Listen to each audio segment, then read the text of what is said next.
वह सचिन पायलट कैंप के मंत्री हेमाराम चौधरी ने राज्यसभा चुनाव को लेकर बड़ा बयान दिया है। उन्होंने कहा है कि राज्यसभा चुनाव में कांग्रेस 4 में से 3 सीटों पर जीत हासिल करेगी। राज्यसभा सीटों के हिसाब से कांग्रेस के पास 3 सीटों के लिए पर्याप्त विधायक हैं। निर्दलीय और अन्य दलों के विधायकों का समर्थन कांग्रेस सरकार के पास है, इसीलिए 3 सीटों पर चुनाव जीतने में कांग्रेस को कोई परेशानी नहीं होगी। उन्होंने ये भी कहा कि राज्यसभा चुनाव के दौरान अगर जरूरत पड़ी तो बाड़ेबंदी करेंगे और जरूरत नहीं पड़ी तो नहीं करेंगे। अगर तीनों सीटों पर निर्विरोध चुनाव हुआ तो बाड़ेबंदी की कोई जरूरत नहीं पड़ेगी। राजस्थान में फिर सियासी बाड़ेबंदी हो सकती है। पूरा समीकरण आपको बताते हैं। दरअसल संख्या बल के हिसाब से कांग्रेस जीत सकती है 3 सीट। भाजपा के खाते में 1 सीट जाना तय है। चौथी सीट पर उम्मीदवार उतारने से मुकाबला रोचक हो जाएगा। राजस्थान में कांग्रेस के 108, भाजपा के 71 विधायक हैं।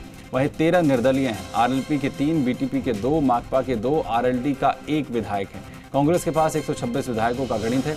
भाजपा के पास 74 विधायक कांग्रेस के 3 प्रत्याशी खड़े करती है तो 41 यानी कि पहली वरीयता के 123 वोट चाहिए। बीजेपी अगर 2 प्रत्याशी खड़े करेगी तो 41 यानी कि पहली वरीयता के 123 वोट चाहिए। बीजेपी अगर 2 प्रत्याशी खड़े करेगी तो 41 यानी 82 वोट पहली वरीयता के चाहिए। 1 सीट के लिए मुकाबला बेहद रोचक हो सकता है। भाजपा को कांग्रेस खेमे के 8 वोट तोड़ने होंगे।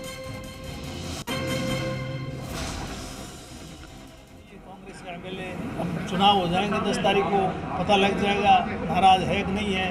कांग्रेस 3 सीटें जीतेगी। पूरे के पूरे कांग्रेस के जो सदस्य वो तो है ही, उसके अलावा जो निर्दलीय कांग्रेस के साथ है वो बीटीपी के हैं वो, और जो कांग्रेस के बीटीपी के और भी जो कांग्रेस को सहयोग करेगा उनको लेकर के तीनों सीटें कांग्रेस जीतेगी। जैसे आपने इस्तीफा दिया था, एक इस्तीफा और आ गया एक विधायक का। कौन सा इस्तीफा? गणेश डोगरा ने इस्तीफा दिया है सर, आपने पहले इस्तीफा दिया था। नहीं, गणेश डोगरा ने कहाँ इस्तीफा दिया? किसको दिया? दिया था मुख्यमंत्री जी को दिया। मुख्यमंत्री दिया। मुख्यमंत्री जी को पूछो आप, मेरे पता नहीं। मैंने तो इस्तीफा अध्यक्ष को दिया था। मुख्यमंत्री जी को तो इस्तीफा स्वीकार करने का है ही नहीं अधिकारी। एमएलए का इस्तीफा तो विधानसभा अध्यक्ष स्वीकार करते हैं। शशि सहयोगी इस खबर पर जानकारी के साथ जुड़ रहे हैं। शशि, एक तरफ हेमाराम चौधरी का ये कहना कि 3 सीटें जो है वो कांग्रेस जीत रही है, लेकिन समीकरण क्या कहते हैं?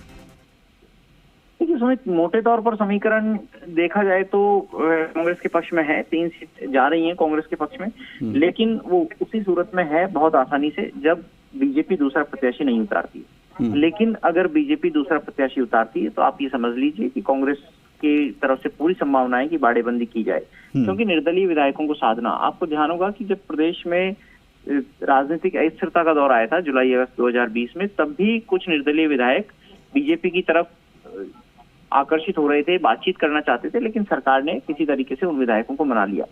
अब ये मौजूदा सरकार के कार्यकाल में राज्यसभा का आखिरी चुनाव है। इसके बाद में सरकार एक वित्त विधेयक और पारित कराएगी, ये बात सही है, लेकिन सरकार के पास में पर्याप्त समर्थन है। सरकार अपनी गणित बैठाने के लिए 126 वोट होने का दावा कर रही है। बीजेपी के 71 विधायक हैं और अगर 3 आरएलपी के बीजेपी के साथ में आते हैं तो बीजेपी के पास में 74 विधायक हो जाते हैं। जो माकपा के 2 विधायक हैं उनको लेकर के स्थिति साफ नहीं है। हालांकि पिछली बार बलवान पूनिया सत्ताधारी पार्टी के साथ रहे थे, कांग्रेस के पक्ष में उन्होंने मतदान किया था और ये कहा था कि बीजेपी को हराने के लिए उन्होंने कांग्रेस को वोट किया है। लेकिन 2 दिन पहले माकपा के पूर्व महासचिव प्रकाश करात जयपुर आए थे। जब उनसे इस बारे में बातचीत की गई तो वे थोड़ा असहज दिखे। उन्होंने कहा कि जब पार्टी इस बारे में फैसला लेगी और प्रदेश इकाई मंथन के बाद में तय करेगी कि आखिर माकपा को क्या करना है, किधर जाना है। अभी तक माकपा इस चुनाव से दूरी बनाने का मानस रख रही है कि राज्यसभा चुनाव में वोटिंग नहीं की जाए। लेकिन पिछली बार भी परिस्थिति ऐसी हुई थी और बलवान पूनिया ने यही दावा किया कि वो बीजेपी को रोकना चाहते हैं। लेकिन बीटीपी के जो विधायक हैं वो इस बात को लेकर के आपस में मंत्रणा कर रहे हैं कि क्या किया जाए, क्योंकि पिछले दिनों जब वागड़ में कार्यक्रम हुआ, राहुल गांधी की सभा हुई, तो मुख्यमंत्री ने अपने संबोधन में बीटीपी को लेकर के भी चेताया था कि बीटीपी यहाँ बढ़ रही है, लोगों को इस बात को भी समझना होगा, इससे कांग्रेस को नुकसान होता है।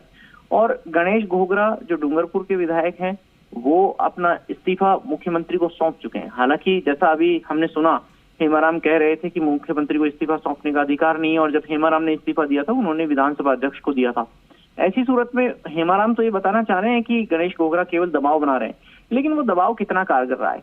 कल निर्दलीय विधायकों से और कांग्रेस के गणेश घोगरा से भी मुख्यमंत्री की मुलाकात हुई थी सीएम आवास विधायक पहुंचे थे।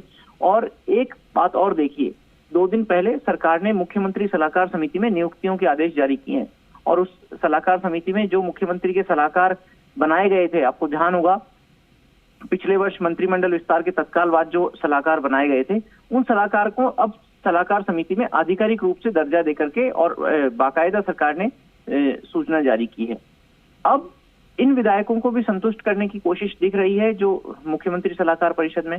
कुल मिलाकर के कांग्रेस लगता है कि 3 सीट जीत लेगी, लेकिन अगर बीजेपी ने दूसरा प्रत्याशी खड़ा किया तो कांग्रेस की एक्सरसाइज खासी होने वाली है और विधायक अपनी बातें भी मनवाएंगे सरकार। यानी बाड़ेबंदी की तस्वीरें में एक बार फिर से देखने को यहाँ पर मिल सकती है। बिल्कुल सुमित, बिल्कुल, इसमें कोई दो राय नहीं है। बीजेपी की तरफ से दूसरा प्रत्याशी उतारते ही बीजेपी दरअसल सत्ताधारी खेमे की एकजुटता की परख भी करेगी इसके जरिए कि कितने एकजुट हैं, क्योंकि गाहे बगाए कुछ निर्दलीय विधायक ऐसे हैं जो भविष्य में अपना ताल्लुक, अपना टिकट बीजेपी की तरफ से देखते हैं। ऐसे में क्या अगर बीजेपी उनको कुछ आश्वस्त करती है, इस बार खींच पाती है अपनी तरफ। आप देखिए जो किशनगढ़ के विधायक है सुरेश टाक, वो एक वक्त बीजेपी का टिकट मांगा करते थे।